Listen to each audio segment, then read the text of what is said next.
Poor girl mistook her new millionaire CEO for a waiter. What he did next shocked everyone. It wasn't the champagne that changed her life. It was the silence. The way he held the glass, like he wasn't used to being seen without a title. He thought he was just another server at a party she didn't belong to. So she gave him an order. Told him to smile more. And he did. Not because he had to, but because for the first time in a long time, someone looked at him like a person, or not a position. The rooftop lights shimmered over the San Francisco skyline like stars too polite to interrupt the fog. Lena Monroe adjusted her rented dress for the third time. It didn't fit, not really. Too tight in the waist, too loose in the chest. But the marketing department had been strongly encouraged to attend Whitestone Industries' annual gala, and this was the best $28.00 her debit card could spare from a clearance app. She hated these kinds of nights, the kind where laughter echoed off crystal glasses, and people smiled with teeth they rarely showed in meetings. She stood near the glass railing trying to look like she belonged. Her heels ached, her curls frizzed, and the orange juice in her hand was pretending to be champagne. Fake it. That's what Kyle had told her in the elevator. Just fake confidence, Lena. That's what 90% of this building runs on anyway. She had nodded then, clutching her thrifted clutch. But now, under the weight of polished eyes and designer perfume, the faking felt like a full-time job. She wasn't here for networking. She was here because Kyle had begged her not to leave him alone with their VP. As she scanned the room for an escape, a man passed behind her. Black tuxedo, straight spine, not holding a tray, but he might be. "Waiter," she said automatically, her voice dry, cracked at the edge. He stunk. He turned around slowly with the caution of someone who rarely got spoken to like that. "I'd love a glass of real champagne," she said, trying to match the tone of the women around her. Then she added, smirking, "Make sure it's cold." He stared at her. Not angry, not confused, just where. She didn't flinch. In fact, the fact that he didn't correct her made her double down. "You've got that look," she teased, "like you're judging me silently, am I right?" Still no smile, no confirmation, just a nod. And then, without a word, he turned toward the bar. She watched him walk, half out of boredom, half out of stubbornness. He didn't move like a waiter, didn't carry himself like someone trying to please anyone, but she didn't think much of it. When he returned, he held out the glass without a word. "Thank you, stylish waiter," she said, cocking her head as she took it. "You're efficient, quick. If you ever get tired of carrying drinks, I'll recommend you to a nice restaurant downtown." He tilted his head. "Good to know." He sipped, leaned back into the railing, and whispered with a wink, "Try smiling more." And for a moment, just a flicker, he did. It wasn't a real smile, not like the ones you wear for photos. It was quieter, like a man amused by something he didn't know he was looking for until he found it. "Enjoy the evening," he said, turning away. "See you around," she replied, not really meaning it. But then the lights dimmed. The crowd hushed. A spotlight flickered on at the stage and a voice crackled through the microphone. "Ladies and gentlemen, it's my pleasure to introduce our new CEO. Please welcome Mr. Grayson Hail." Lena's glass stopped halfway to her lips. The name meant nothing to her, until he walked onto the stage. The same man. The same tuxedo. The same unreadable smirk. Her stomach dropped, her cheeks flushed, and her entire body screamed to disappear under the nearest buffet table. Grayson Hail didn't look at the audience. He scanned deliberately until he found her in the corner. And then he smiled. Not wide, not showy, just enough to say, "I remember." He choked on her drink, coughing into her napkin as camera flashes burst around her. The woman nearby reached out. "Are you okay?" "I'm fine," Lena rasped, her throat burning, just dying inside. She fumbled for her phone, her purse, her dignity, unsuccessfully on all three fronts. Later that night, when she finally slipped out of the party and into the hotel lobby, her heels clicked too loud on the marble. She leaned against a column, heart pounding. Maybe he wouldn't remember. Maybe he had champagne girls like her at every event. Maybe. Her phone buzzed. The min chat. Mandatory meeting at 10 a.m. with the CEO. Marketing department attendance required. She didn't sleep. She couldn't. And when morning came, the coffee didn't help, the makeup didn't hide the panic, and the bun she pulled her hair into didn't feel like armor. It felt like surrender. The boardroom was full when she arrived, but his chair, head of the table, sat empty. Until the door opened, and there he was. Same tux, different day. Grayson Hail didn't flinch when their eyes met. He just said, "Before we begin, I'd like to speak with Lena Monroe." And that was how it began. Not with love. Not even respect. It with a mistake. And a man who, for some reason, didn't walk away from it. Chapter 1. The Man Who Said Nothing. The walls of the executive office didn't have windows. They had glass judgments. See-through, one-way, filtered by fear. Lena sat at the edge of the chair, like she'd been summoned to the principal's office. Except this principal wore Tom Ford and could fire her before lunch. Grayson Hail didn't.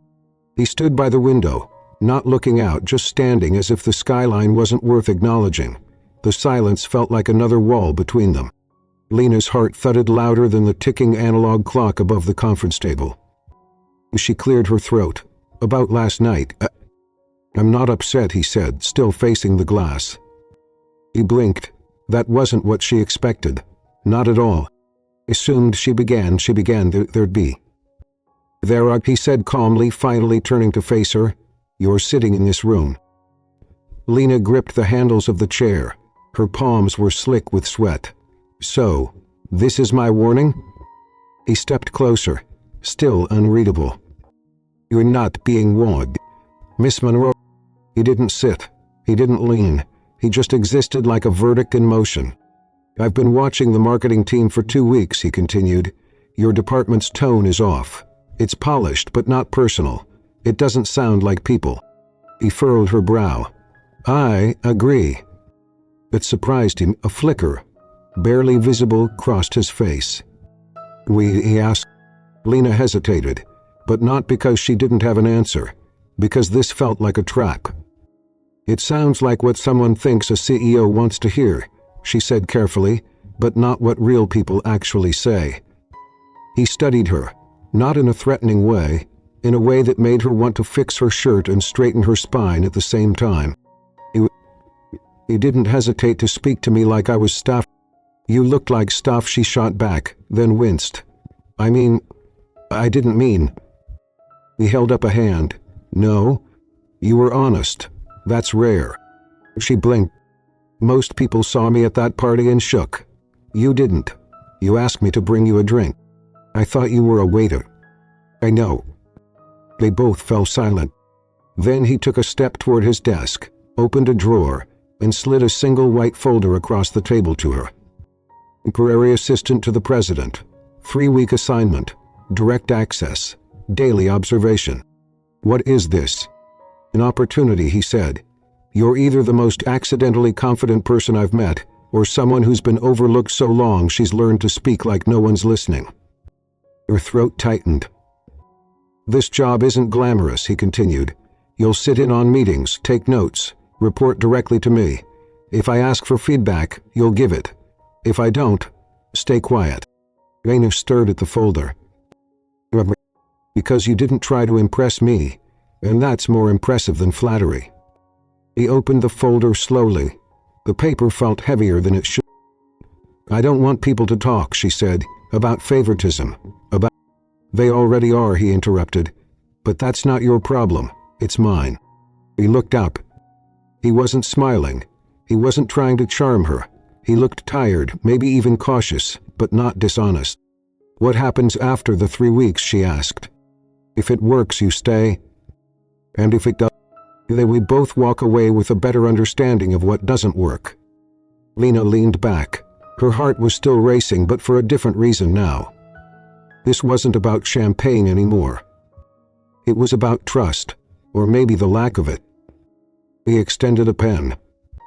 He took it, and somewhere deep in her chest, fear and possibility collided.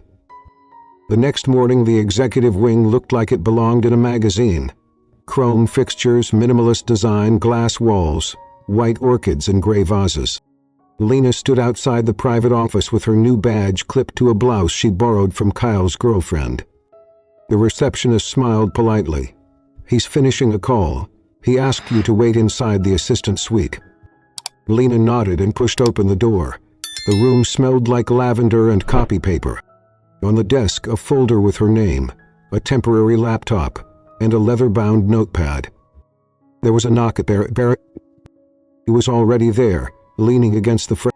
"Can you sleep well?" he asked. He turned too quickly and almost dropped her pen. "More or less. Dreamed I was at a gala and accidentally told the CEO to smile more." "Interesting," he said. "I had a dream someone called me a stylish waiter." Her cheeks flushed. He walked over and handed her a coffee. Black, no sugar. She blinked. He remembered. I remember details. Lena looked down at the cup. "I usually put in 2 sugars." He raised a brow. "You never said that." She laughed softly. "Well, I guess you're not as observant as you think."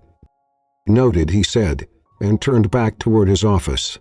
"Let's go. We've got 4 meetings, a press call, and a video shoot with the ESG team." He followed, coffee in one hand, nerves in the other. Inside, he pulled up a chair for her beside his desk, not across from it. "We're not doing boss and subordinate here," he said. "If you're in the room, not the hallway." He sat slowly. "Does this feel like a test?" she asked. "Because it is." Lena opened her notepad and wrote 3 words. He Grayson glanced over and saw it. He didn't comment.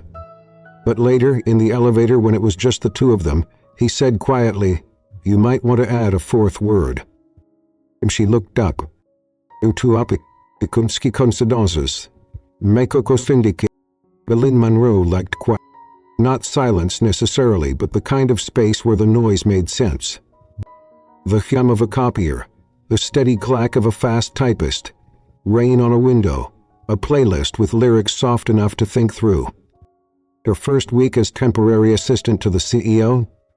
Not quiet. Not even close. Every minute was scheduled. Every meeting felt like walking a tightrope in heels. Grayson Hail operated with a precision that didn't leave room for delays, apologies, or indecision. She should have been terrified. Instead, she was intriguing. Grayson never yelled, never rushed, never corrected anyone publicly, but the room always moved faster when he entered, like even time tried to impress him. He noticed everything. Who doodled on notepads during briefings? Who used too much in their presentations? Had become a pair of or coffee. By Wednesday morning it appeared without being asked. Right blend, 2 sugars. He blinked at it, then looked around the room like it might be a trap. "It's not poisoned," said a low voice behind her. He turned sharply. He stood in the doorway, arms crossed, unreadable as always. "I figured I'd try again," he added. "You never finished the first one." "Because it tasted like misery." He raised a brow. "I thought you said misery was just unflavored opportunity." "I said that sarcastically." He took it seriously. He walked away before she could reply. By noon, she'd sat through 4 project reviews, 3 exec ego fests, and 1 PR crisis in progress. He ducked into the 17th floor break room just for a breath. It was quiet. Empty, finally. The coffee machine sputtered in protest, then poured what Lena prayed would be strong enough to keep her vertical. Just as she turned around, Grayson Hail walked in. "Of course." He blinked. Are you following me?" He snorted. "This is literally the staff break room." He glanced at the counter. "So you do use it?" "Yes, because I'm human." "Debatable," he said, eyeing her coffee. "Still writing things by hand?" She lifted her notepad from the counter. "Better recall," she said. "Old school." Effect. He leaned against the sink. "Are you always this sarcastic?" "Only when I'm nervous." There was a pause. "Are you nervous now?" She met his eyes. "Yeah." Another pause. He looked away first. "That's good," he said quietly. "It means you care." That night, Lena stopped by her nonprofit after work. It was a two-story building off Valencia, half-painted, slightly crooked, but it pulsed with something real. Inside, kids painted murals and read old scripts in folding chairs. The lighting was awful. The energy wasn't. She stayed longer than she meant to, helping a girl named Ava revise lines for a monologue. She forgot the clock until her phone buzzed with a reminder about the CEO's team breakfast the next day. She groaned and leaned against a bookshelf. "You okay?" Ava asked. "Ustad, you look like one of those grown-ups who don't know how to sleep." Lena laughed. "You're not wrong. Thursday started early, too early." She arrived at Whitestone before sunrise, her hair barely dry and blouse wrinkled from a rough-steamed cattle. She turned a corner on the empty hallway and slammed straight. Hot coffee sloshed over her hand. "I'm so Grayson." Of course. He was wearing running shoes and a zipped track jacket. "I thought CEOs didn't run," she said, shaking her hand. He reached into his pocket and pulled out a napkin. "Most don't," he replied, "but most don't get told to smile more by a marketing assistant either." She took the napkin, lips twitching. "Is it just me," she asked, "or are you always exactly where I am?" "Coincidence," he said, deadpan. "Sure." He walked away, biting back a smile. He didn't stop her. But he did say, just loud enough, "I like running because you can't think too much while you're moving. Try it sometime." She didn't reply, but later that night, she laced up sneakers she hadn't worn in months and jogged to clear the noise in her head. Friday, the schedule was brutal. Lena shadowed him from 8 a.m. to 6 p.m. meetings, presentations, even a site visit to a warehouse across the bay. By the time they returned, she could barely stand. She escaped to a cafe near the building. She was halfway through a muffin when someone slid into the seat across from her. So she didn't even look up. "You're not stalking me," she muttered. "That would be too easy." "I work across the street," he said, setting down his black coffee. "Or did you forget? I'm choosing to believe in fate, or that you've implanted a tracking chip in my shoes." He smiled. "Barry, I like this place," he said, looking around. "It feels unfinished." "Like He looked at her, a long look. "Maybe." Silence stretched between them. Comfortable. Curious. He sipped her drink and asked, "Are you always this calm?" "We are." "Wish." He paused. That stopped her. Then quietly, "What is it you want, Mr. Hale?" He looked away. "If I don't know yet." But she could feel it. Whatever it was, she was part of it. And that scared her more than any job. The next morning she found a note under her laptop. Typed. Clean font. No signature. "You don't owe the world a performance, Lena. But when you show up anyway, it's noticeable." She didn't know what to do with that. So she folded it in half. She placed it in her notebook, right next to her page of observations. Right under the line that now read, "Your is making it hard." Chapter 3. The rumor. Lena first heard it from the janitor. Friday, 4:12 p.m. The office was nearly empty, except for the faint hum of copy machines and tired keyboard taps. She was headed back from printing Grayson's flight itinerary when she passed the break room and heard it. "Maybe I should spill coffee on him too," a woman joked. Another voice snorted, "Please, all she did was flirt and now she's in the executive wing.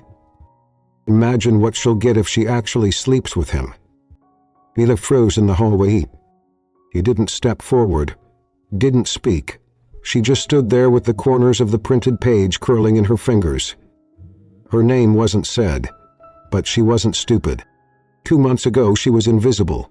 Now she had a nameplate outside an office door and an all-success badge. That kind of rise didn't go unnoticed, not for a woman like her. Not for a woman without the right last name, the right dress size, the right shield of silence. When she got back to her desk, the coffee Grayson had left for her was still warm. She didn't touch it. By Monday, the whispers had shape, words with teeth. His pay. He got leverage. He's sleeping with his assistant just like the last CEO. Lena kept her head down. She did her work, answered calls, managed scheduling with robotic precision. But every time someone lingered in the hallway, every pause in a sentence as she entered a room, it all cut the same. By Wednesday, HR called. The message was brief. Lena Monroe, please report to the 12th floor. Thea touched. He didn't tell anyone. She just walked there, numb like she was heading to her own sentencing. In Scott, Amelia Wren waited, sleek bun, red lipstick and a smile sharp enough to leave paper cuts. Lena, she said, gesturing to the chair. Please sit. Lena sat, back straight, hands folded. We've had some feedback, Amelia began, her tone calm and condescending all at once. Concerns from staff about the nature of your relationship with Mr. Hale. Lena blinked. I beg your pardon? Amelia's smile didn't move. As you're aware, CEO-level proximity can cause confusion. We're simply making sure protocol is being followed. There is no relationship, flatly, unless you're referring to the job he personally offered. Job that traditionally is filled through formal channels, Amelia replied. Your file shows no internal application. Lena felt her fists clench. I wasn't aware speaking candidly at a gala was considered a hiring process. Exactly, Amelia said softly, and that's what concerns people. Not a question, not an accusation, just a stain, something that would follow her. Amelia leaned back, fingers laced over a manila folder. I'd like you to be more mindful of optics, Lena. Going forward. Is there a formal reprimand? No, she said. Just advice. From someone who's watched young women burn bridges over things they thought were harmless. Lena stood slowly. Her voice didn't shake. Thank you for your concern. Amelia's smile remained. But Lena didn't say goodbye. She didn't cry until she was back in the elevator. Alone. Walls of steel reflecting a version of herself she didn't recognize. Shoulders hunched, mascara smudged, throat raw. The same hallway where Grayson first invited her in felt suddenly unfamiliar, colder, and when she stepped back into his office, she avoided his gaze entirely. He looked up anyway. You're late, he said. He reported. Sitting down, they wanted to talk about perceptions. Grayson was quiet. He didn't elaborate, didn't want to. But then, as he scrolled through a document, he said something she didn't expect. You can shut it down. Lena looked up. What? The gossip, the noise. I can address it publicly. Her voice was flat. And what does that do? Make them resent me louder? His eyes flicked up to meet hers. You've done nothing. It's never mattered in places like this. There's silence again. She turned back to her screen, pretending the burn in her throat was from coffee. But later, after the meeting with finance, after the email flurry, after she stayed late finalizing his keynote outline, he said her name quietly. She turned. I didn't hire you because you impressed me. He blinked. Well, that's comforting. I hired you because you made me curious. You said what you meant. You didn't check the air before I should have. No, he said. You shouldn't have to. She looked at him then. Not like the man who could fire her. Not like the man who brought her coffee. But like the man who hadn't said a word when she humiliated herself in front of 300 people and had still walked her into his world like she belonged there. Tomorrow, he added, he was presenting the internal branding pitch. What? You've been ghostwriting it for 3 weeks. Might as well let them hear the voice behind it. I'm not ready. Yes, you are. He exhaled slowly. Is this to prove something to them? No, he said. It's to remind you. The next day, she stood in front of a half-circle of suits who had only ever addressed her by her job title, if they addressed her at all. She wore a navy blouse that didn't ask for attention, and heels that didn't shake, at least not visibly. When she spoke, she didn't read. He told a story, about voice, about empathy, about how brands fail when they speak at people instead of to them. Her words didn't soar. They sounded real. Simple. Shogadikun. When she finished, there was a beat of silence, then applause, soft at first, then stronger. Grayson didn't clap immediately. He just looked at her and nodded. The same nod he'd given her the night she mistook him for a waiter. Like maybe he'd always known this was where they'd end up. When the meeting adjourned and the suits filed out, she stayed behind, collecting her notes. A hand brushed her folder. "Gracie, you were right," he said. "People don't always care about what's real." She looked up. "But they remember it when they hear it." He nodded. "I'm still angry. I should be. I still want to quit some days. I still want to burn half this building." A beat, a small smile. He added, "But I'm glad you're here." He didn't answer. But when she left the room that day, she wasn't walking away from something. He was walking toward something that didn't have a name yet. But it had a feel. And it felt like staying. Chapter 4. What he said in front of everyone. The next company-wide board review was scheduled on a Tuesday. Lena had barely slept. It wasn't the presentation. She could handle words. She trusted her notes, trusted her pitch. But what rattled her was the invisible weight pressing down on her shoulders, the unspoken question that seemed to echo with every hallway glance. Why was she up there? At 10:00 a.m., the conference room filled with people whose last names matched buildings. Executive directors, regional heads, VPs in tailored suits with monogrammed initials on their cuffs. And then there was Lena, who still remembered when her utilities got shut off in college because her job at the bookstore didn't pay enough to cover late rent and electric. She sat at the long table, her notes organized, her voice rehearsed, her courage. Grace had entered last. No fanfare, no folder, just a mug of black coffee and the kind of silence that made people sit straighter. He didn't look at her right away, but when he did, it was brief, just enough, like a signal. The room settled. Conversation died. Eyes turned to the front as Amelia from HR kicked things off with the usual performance metrics and sanitized morale stats. Then came finance, then legal. And finally Grayson leaned forward, his voice even. "Before we move on to brand restructuring, I'd like to introduce someone." Lena felt her stomach contract. "This company has talked a lot about innovation," he continued, "about modernizing voice, listening more, speaking honestly." He paused, then turned slightly toward her. "Lena Monroe joined our team less than 3 months ago. Since then, she's reshaped the way we think about tone, communication, and human connection. What she's about to present is more than a strategy. It's a wake-up call." Lena blinked.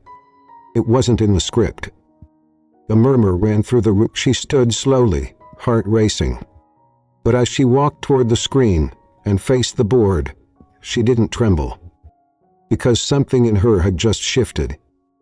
She no longer needed to convince the room she belonged.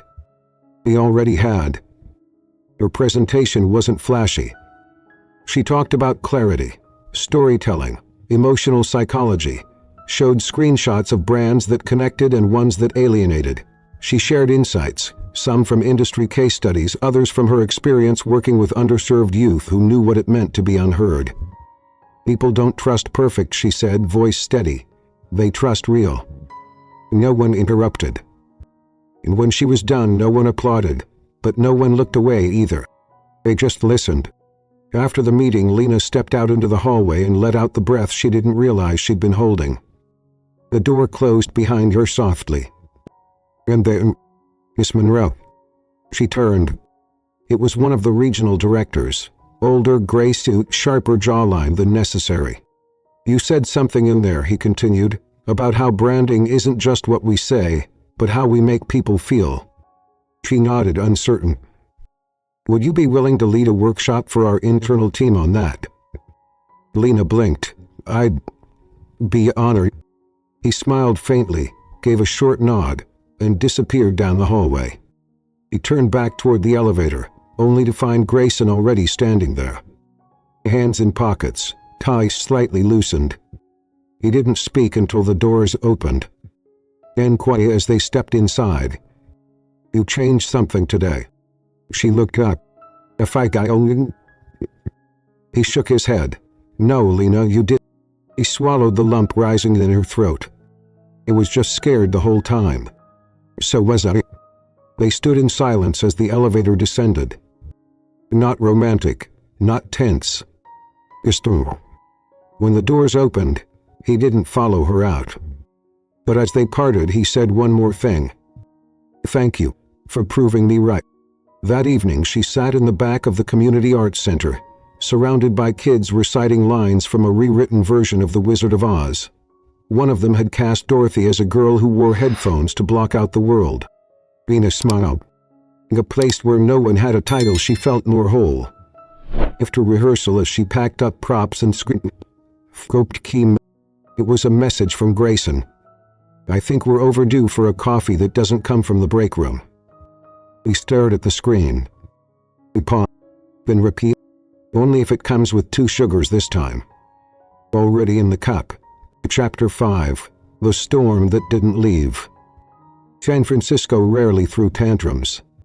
Its storms were mostly mist and wind, the kind of rain that made poets sigh, not panic. But tonight the sky cracked open like something had finally broken loose. Thunder rolled down the hills, rattling storefront glass. Rain lashed against the high-rise windows of Whitestone Tower, where Lena was finishing her final emails for the day. She had stayed late again. Grayson's schedule had shifted last minute, which meant his assistants did too. Though she didn't mind. Not as much as she used to. Lena glanced out the wall of glass behind her desk and exhaled. Streetlights blurred through sheets of rain. The city below looked softer, like someone had smudged it with charcoal. She packed her things quickly and wrapped her scarf tight around her neck. She'd barely made it to the lobby when the power flickered. The overhead lights went out. A second later, emergency fluorescents buzzed on like sleepy backup dancers. The elevators are frozen, the security guard called from the front desk. Storm knocked out something, buildings locking down for a bit. Wait. Lena checked her phone. No signal. Then she heard it, footsteps. Steady, familiar. He appeared from the hallway like some kind of quiet punctuation mark. Black coat slung over his arms, shirt sleeves rolled to his elbows. Grayson Hail. Of course. No one else ever showed up at her still moments. Just him. He walked to the wide glass and stood beside her. No signal? Not unless you've got a satellite dish under that coat. He almost smiled. All thunder cracked again. They both flinched. You okay? He asked, more softly now. I'm fine, she lied. You hate storms. He turned. You paused, he said. At the elevator. When it thundered. You noticed I noticed things, he said, especially when people try to hide them. He looked away, then dropped onto one of the lobby couches. He followed, sitting at a slight angle from her, close enough to hear breath, far enough not to touch. We used to hide under the table as a kid, she admitted. Storms made the world feel too big. He nodded. I used to count between lightning and thunder. Told myself the longer the gap, the safer I was. Did it help? She laughed quietly. A long silence stretched between them. But it wasn't empty. It was with the things they hadn't seen, with the truth she was too afraid to ask. Why do you keep showing up where I am? Why do you remember how I take my coffee? Why haven't you crossed the line, even when I've wanted you to? In Skeb, she said, do you ever want to disappear? He leaned forward, resting his elbows on his knees. Yes. Where would you go? Somewhere no one expects anything from me. She glanced at him. You know that place doesn't exist, right? Not for people like you. No, he said. That's why I never leave. He swallowed hard. The rain softened, then returned with force, as if the sky itself couldn't make up its mind. Gracie turned his head toward her. You changed something, you know, he said. With the company. Oh. Lena shook her head, not ready for that. But he wasn't finished. He asked me to smile. I hadn't done that in a long time. It was a joke. It was. Their eyes met. The air between them grew thick with something fragile, electric, real. He reached forward slowly, brushing a strand of damp hair from her cheek. His fingers didn't linger, but the warmth they left behind did. Lena, her breath caught. I don't want to do this halfway. Then don't, she whispered. He leaned in, and just as the space between them evaporated, his phone rang, a cruel, sharp tone that felt like glass breaking. He pulled back instantly, checked the screen. This is about the Curavita deal, he muttered. They've been waiting all week. He nodded, still dizzy. You should go. He stood slowly. But before he left, he turned back. If I had kissed you, he asked softly, would you have stopped me? And she didn't answer right away. Then, barely audible, I don't know. He held her gaze for a moment longer, then walked away. And for the first time since she met him, Lena wished she hadn't been so good at staying quiet. Chapter 6. Let me go before I fall. She didn't sleep that night. Because of the almost kiss. Not because of the storm. But because of the silence out of the kind that stretched on too long and meant too much. By morning, Lena's resolve had settled into something cold and clear. She wasn't running away. She wasn't afraid of the gossip anymore. She was afraid of losing herself inside a man whose shadow covered every room. And she had come too far to disappear again. So she wrote the letter. No drama, no flurry. Thank you for the opportunity. But I need to build something that isn't attached to someone else's name. He printed it, folded it neatly, slipped it into an envelope. She wore jeans and a soft gray sweater. No heels, no armor. She wasn't here to beg or apologize. She was here to end something with dignity, before it swallowed her whole. The receptionist at the executive floor gave her a faint smile. He's in his office, just finished a call. Lena walked in without knocking. Grayson was at the window, arms crossed. He turned as soon as the door clicked shut. He held the envelope between. I came to give you this. He didn't reach for it. Instead, what? Because I don't think I should stay. His jaw tight. Because of what happened? She shook her head. Because of everything that almost happened. He said nothing, just stared at her, like he could see everything she wasn't saying. I can't walk around this building trying to prove I belong, she whispered. I can't sit through meetings wondering if people are respecting me or waiting to see how close I'll sit to you. You don't owe them anything. I know, she said, but I owe me something. He stepped forward, placed the envelope on his desk. This isn't about quitting, she added. It's about choosing. His voice was low. And what are you choosing? If you... Grayson exhaled slowly. I never wanted to make you small, Lena. You didn't, she said softly. But I was shrinking anyway. He reached for the envelope. He paused. If I asked you to stay, would it be as your assistant, she asked, or something else you can't name? He looked down. Then, quietly, I ought to be mistaken your story. She turned to go. But just before she opened the door, she said over her shoulder, You were the part that reminded me I still had one. She left the building with her head high, and no tears. She walked 5 blocks in the wind, past overpriced boutiques, and the cafe where they'd first shared silence instead of coffee. She didn't stop. At home, she dropped the badge into a drawer, not out of bitterness, just closure. That night, she returned to the nonprofit. Abu was rehearsing a new scene about a girl who ran away every time someone tried to love her. Lena smiled. It's missing one thing, she said. The part where she stops running. The next morning, her inbox was quiet. No apology. No plea. Just a single calendar invite.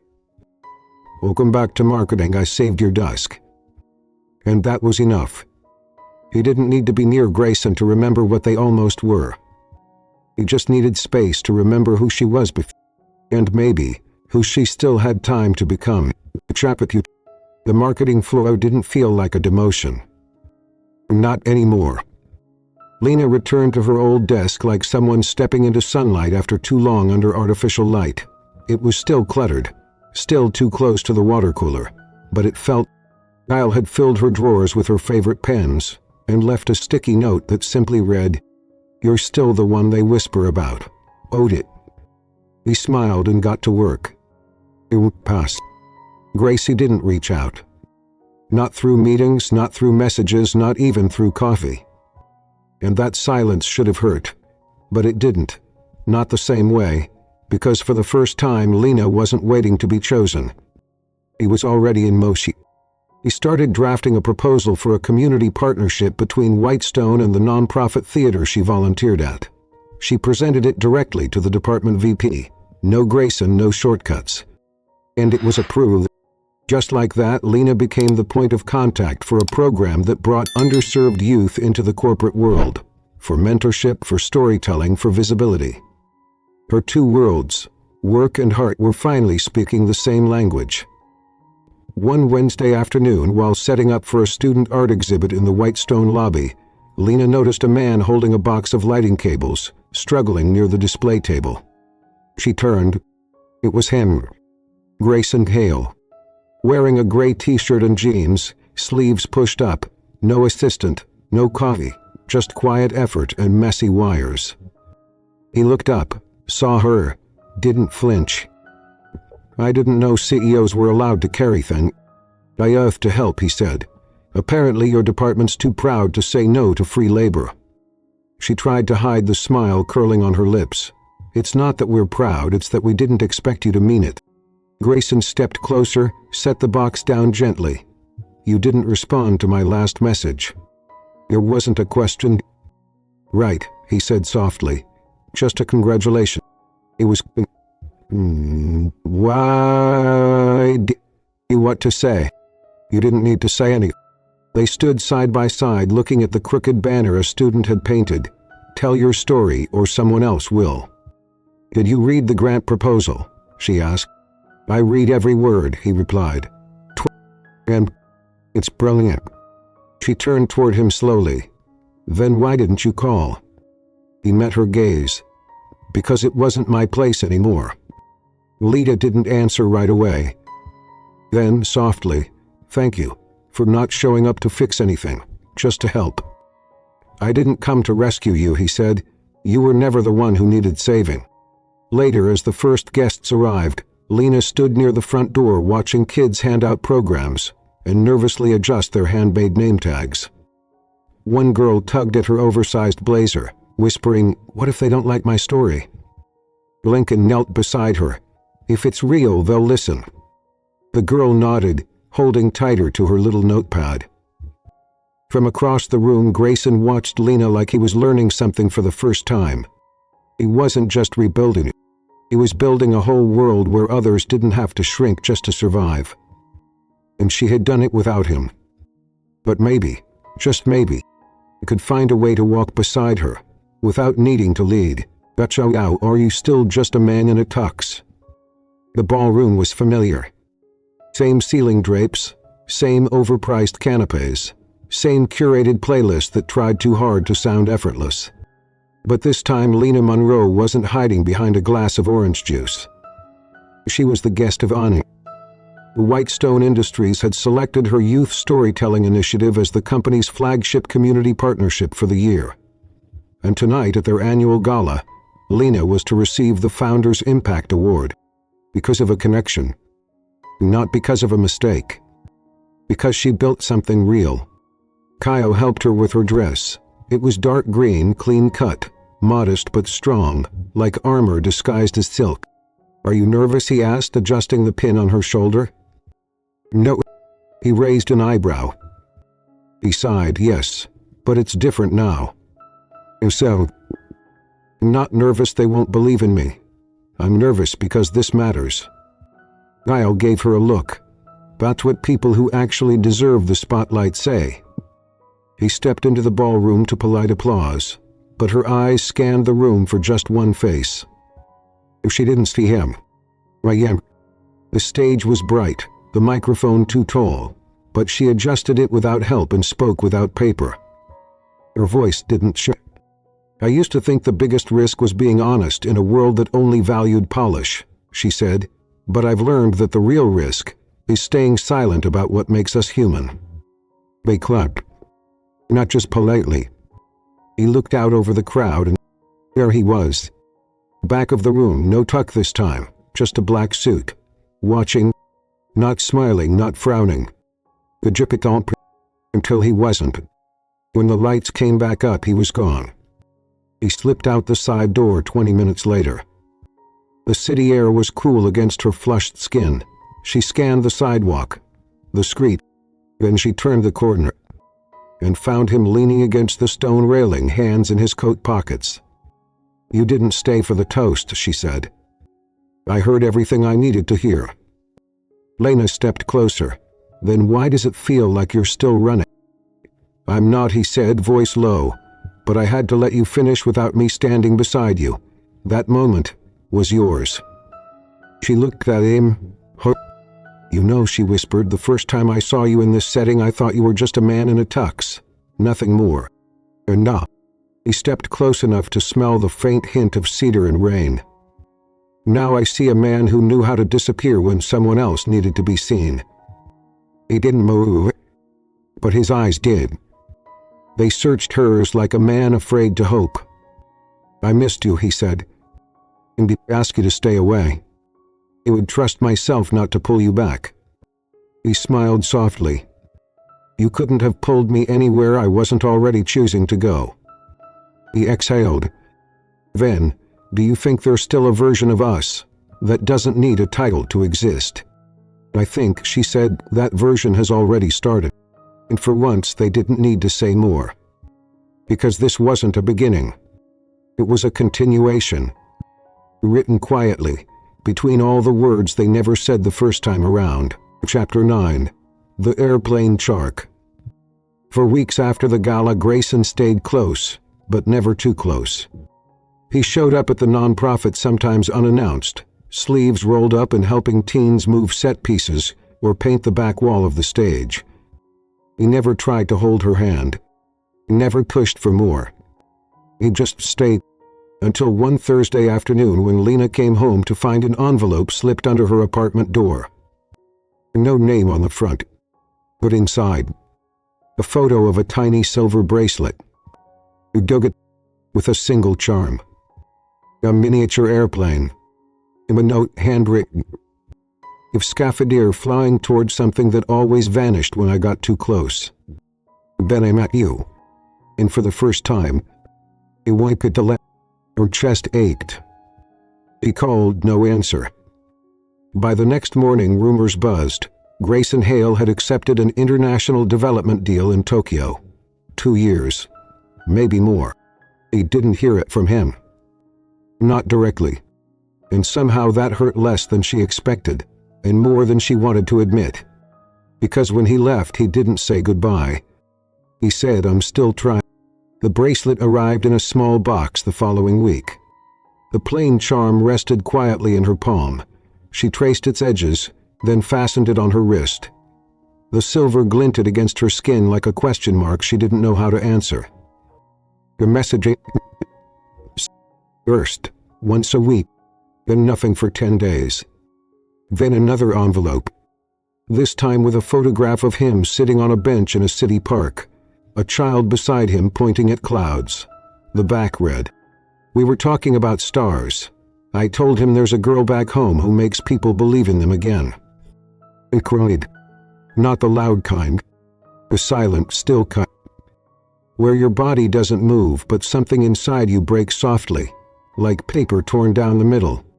In the months that followed, Lena didn't pause. She poured herself into the theater, launching a citywide program for youth storytelling. The initiative got picked up by 3 more companies.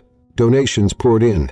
Kids found their voices in scripts, in silence and lights on stage they once thought they'd never stand under. He kept wearing the bracelet, even when it pinched, even when it felt like goodbye disguised his memory. Because she wasn't waking.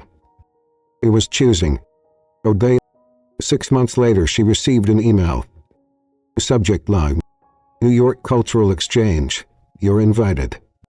Your project had been selected to travel to New York for a performance, a showcase, a stage. She read the email 3 times. New York. Witzkonk's American HQ had moved Grayson where he might be again. If she didn't call him, it'd tell him she was coming.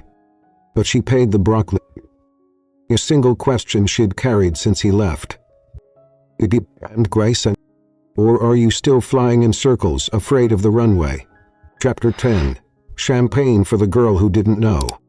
The New York stage was smaller than she imagined. Red velvet curtains.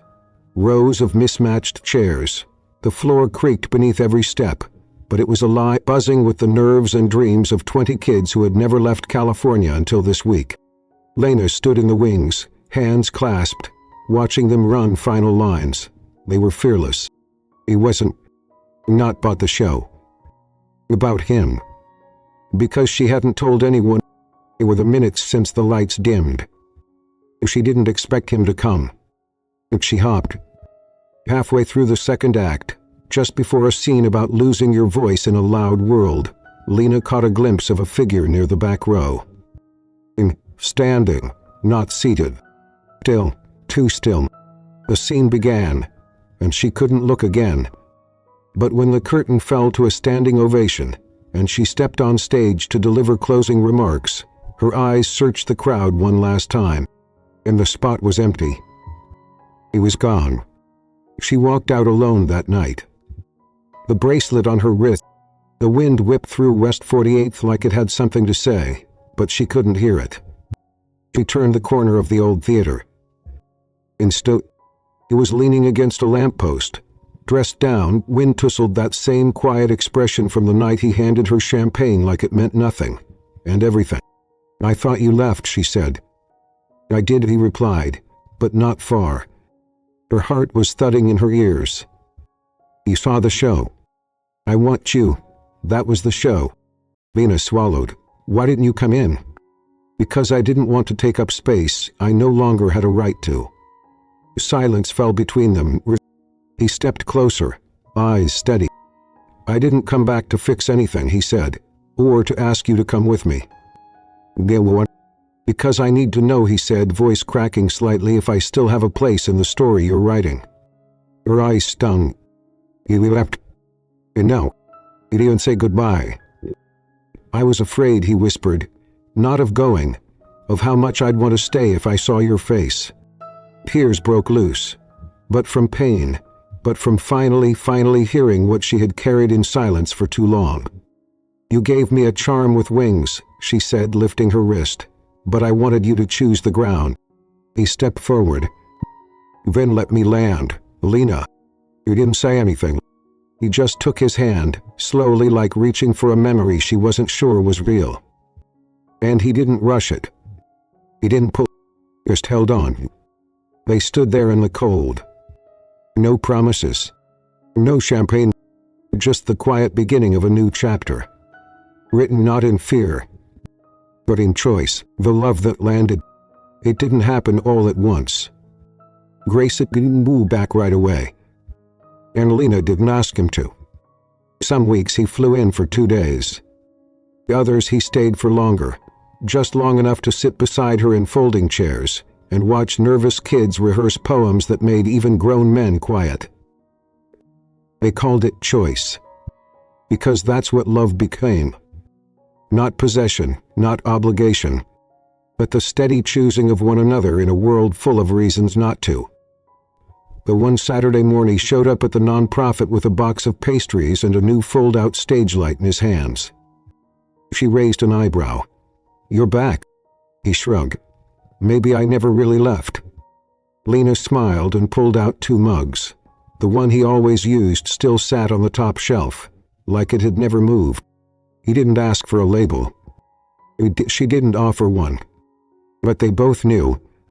This was what staying looked like. A year later they hosted a showcase together. Grayson still in his suit, knees creased from kneeling to tape name cards to the floor. Lena, still in her quiet blouse and notebook, guiding kids through jitters with the same voice she once used to hold herself together in a boardroom full of doubt. And when the last round of applause filled the old theater, he walked up to her. No microphone, no champagne, just her hand in his, and asked, "Can I stay a little longer this time?" He said yep, not because she needed him, but because she finally knew she didn't. You don't fall in love with the man who brings you champagne.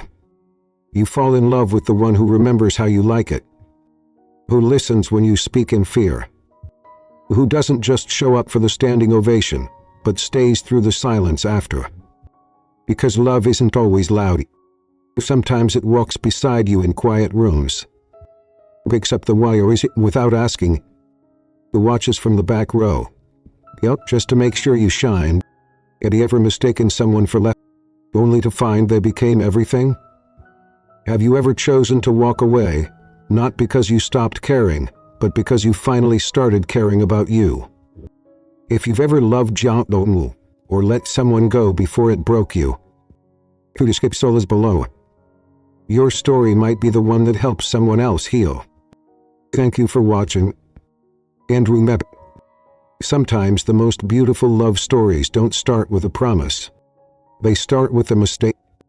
A man holding a glass of champagne.